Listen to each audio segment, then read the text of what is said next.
কুষ্টিয়ার দৌলতপুরে বাংলাদেশ জাতীয়তাবাদী দল বিএনপির ১৪টি ইউনিয়নে কমিটি গঠন করা হয়েছে। জনিরুল ইসলামের প্রতিবেদনে দেখুন বিস্তারিত। মথুরাপুর ইউনিয়নের হোসেনাবাদ হাইস্কুল প্রাঙ্গণে আয়োজিত এক সভায় এই কমিটি গঠিত হয়। এতে পদপ্রার্থী হিসেবে বিজয়ী হন মাহাতাব মাস্টার। দলের নেতাকর্মীরা জানান, নতুন নেতৃত্বের মাধ্যমে সাংগঠনিক কার্যক্রম আরও গতিশীল হবে বলে তারা আশা করছেন।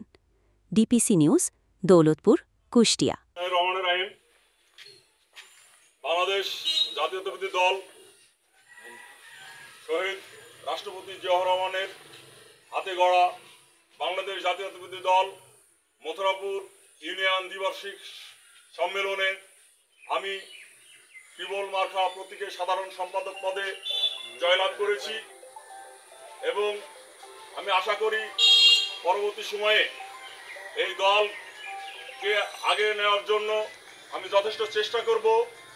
আমরা দীর্ঘ 17 বছর আওয়ামী লীগ দুঃশাসনের সময় আমরা কথা বলতে পারিনি। এখন আমরা মুক্তভাবে আমরা চলাফেরা করতে পারছি, সাধারণ মানুষের সঙ্গে মিশতে পারছি এবং দলের কার্যক্রম আমরা সংগঠন এগিয়ে নিতে পারছি এবং আমি আশা করি সামনের দিনে আরও এই দলকে সুসংগঠিত করব এবং দলের শৃঙ্খলা বজায় রাখার চেষ্টা করব এবং সাধারণ মানুষকে নিয়ে আমরা কাজ করব, এই প্রত্যাশাই আমার থাকবে এবং সাধারণ মানুষের সঙ্গে আমরা হাতে কাজ করব।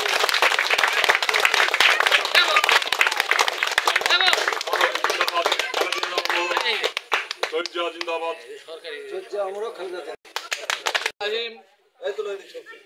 আজকে মথুরাপুর 2 নম্বরের দ্বিবার্ষিক সম্মেলন হলো। এখানে দীর্ঘ 17 বছর ফ্যাসিস্ট হাসিনার সময় আমরা গণতন্ত্রের কোনো চর্চা করতে পারি নাই, মানুষ মুক্তভাবে ভোট দিতে পারে না। এই প্রথম আমরা গণতন্ত্রের অগ্রযাত্রায় আমরা দেশকে এগিয়ে নেওয়ার জন্য, তারেক রহমানের হাতকে শক্তিশালী করার জন্য আমরা এই প্রথম ইউনিয়ন ব্যাপী যে